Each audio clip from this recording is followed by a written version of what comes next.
Selanjutnya yaitu ada rasa cinta tanah air. Selanjutnya yaitu juga ada wujud ideologi nasional. Integrasi nasional itu menjadi wujud dari ideologi nasional karena disepakati bersama.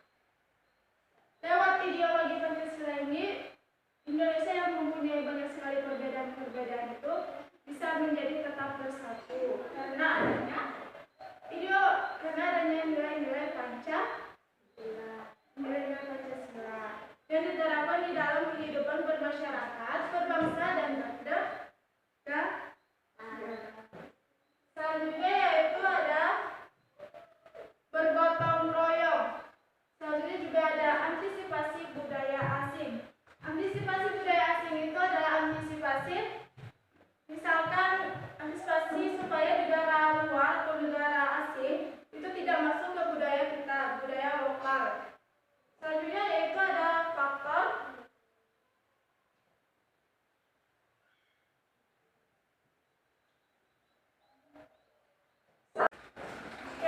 selanjutnya yaitu ada faktor penghambat integrasi nasional.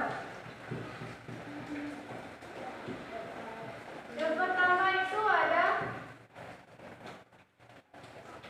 masyarakat Indonesia yang beraneka ragam.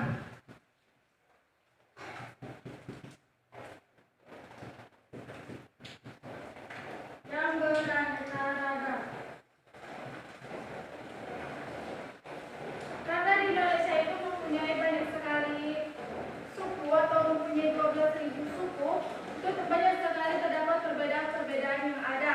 Itu terdapat banyak sekali perbedaan, misalkan perbedaan suku, ras, bangsa, dan golongan. Dan perbedaan-perbedaan tersebut itu menjadi faktor penghambat integrasi nasional. Selanjutnya yaitu ada wilayah Indonesia yang luas.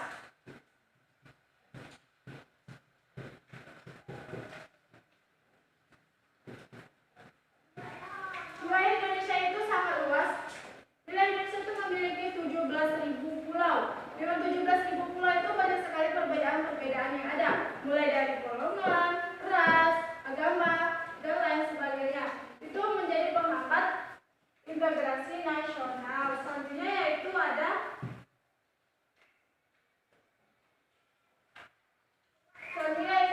kuatnya paham etnosentrisme. Ada yang tahu apa itu paham etnosentrisme? Belum.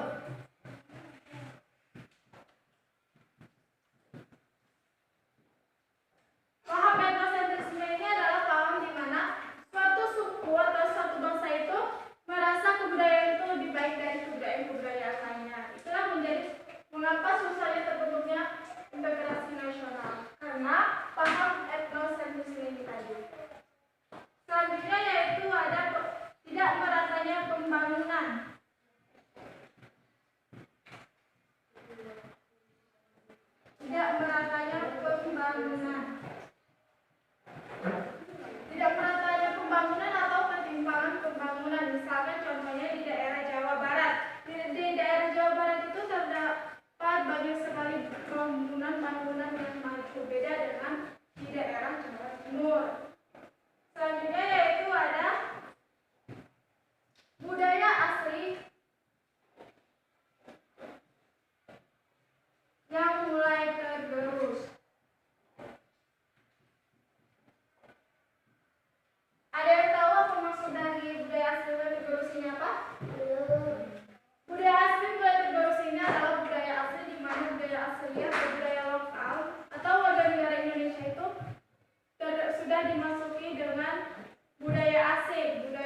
Dan di Indonesia juga terdapat banyak sekali ribuan suku dan 17.000 pulau. Dan perbedaan-perbedaan tersebut itu dengan adanya integrasi nasional ini tadi itu bisa menjadi satu.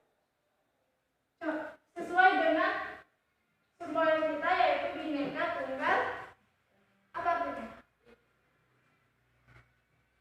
berbeda-beda tetapi tetap satu jua. Itulah mengapa integrasi nasional itu penting, karena untuk mempersatukan perbedaan-perbedaan yang ada di Indonesia. Selanjutnya yaitu ada proses integrasi nasional.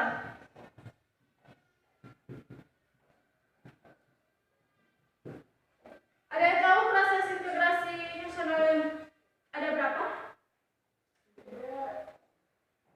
Proses integrasi nasional itu ada yang pertama itu ada proses apa? Proses interaksi. Proses interaksi ini adalah proses awal. Selanjutnya yaitu ada proses identifikasi. Iya, bagus. Apa yang ada yang tahu proses identifikasi itu apa? Proses identifikasi itu misalkan untuk memahami berbagai karakter, untuk memahami latar belakang dan memahami kepentingan dari pihak lain. Itu disebut dengan proses identifikasi. Selanjutnya yaitu ada kerjasama. Dan selanjutnya juga ada proses akomodasi. Ada yang tahu proses akomodasi itu apa?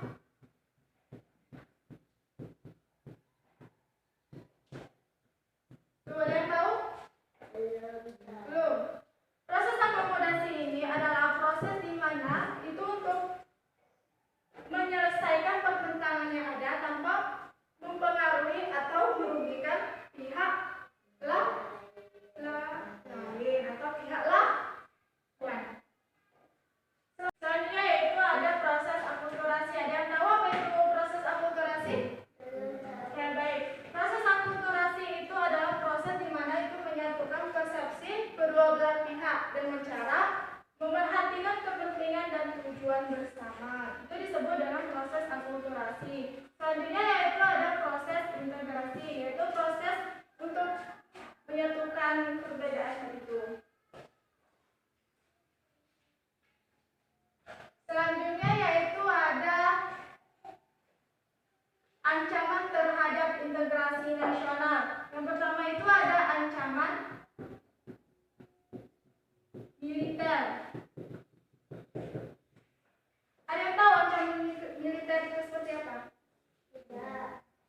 Ancaman militer itu adalah ancaman yang menggunakan senjata. Contohnya misalkan ada perturangan antara Israel dan Palestina, itu kan menggunakan senjata. Itulah disebut dengan ancaman militer.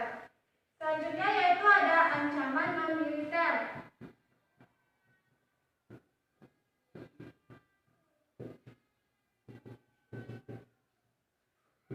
Nah, ancaman non-militer itu kebalikan dari ancaman militer tadi. Ancaman non-militer itu adalah ancaman yang tidak menggunakan senjata.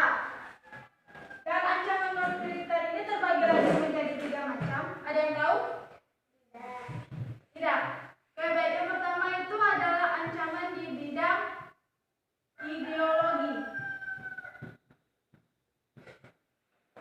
Ancaman di bidang ideologi misalkan secara umum Indonesia itu menolak tegas paham dari komunis atau Zionis.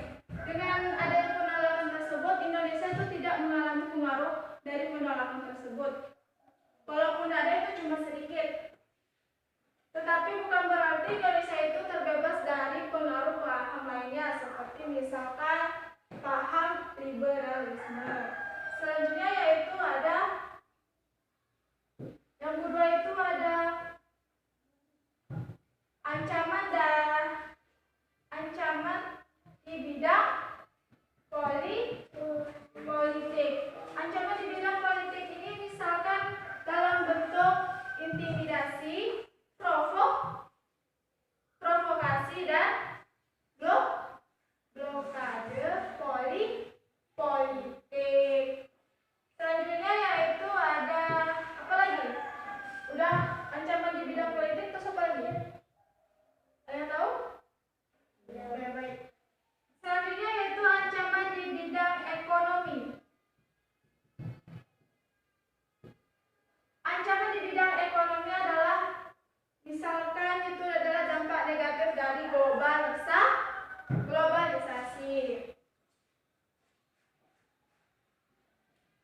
Sampai sini paham kan? Atau ada yang ditanyakan? Tidak. Selanjutnya yaitu ada cara mengatasi ancaman integrasi nasional tadi. Cara mengatasinya misalnya ancaman di bidang politik dan ideologi.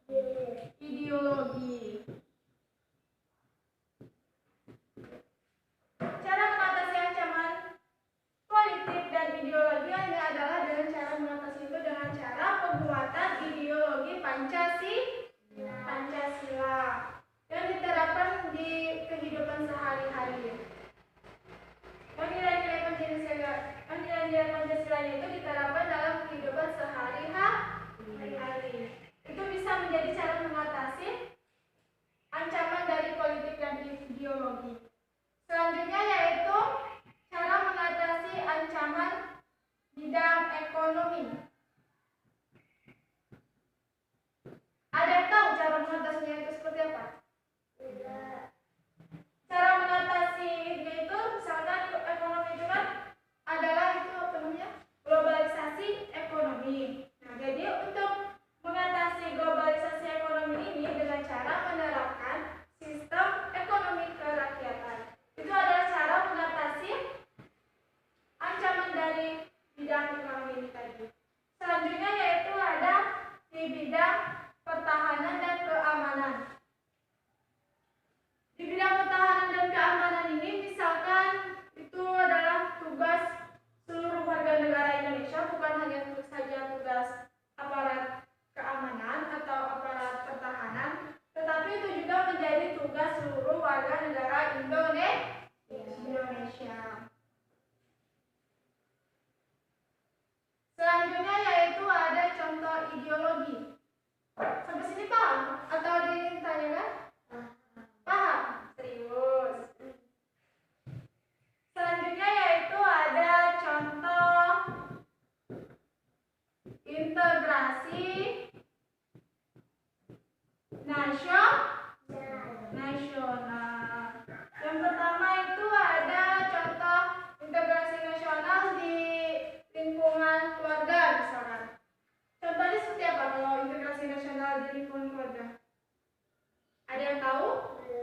Belum. Contohnya misalkan kita saling membantu kepada keluarga, saling membantu kakak atau membantu saudara. Itu disebut dengan integrasi nasional di lingkungan keluarga.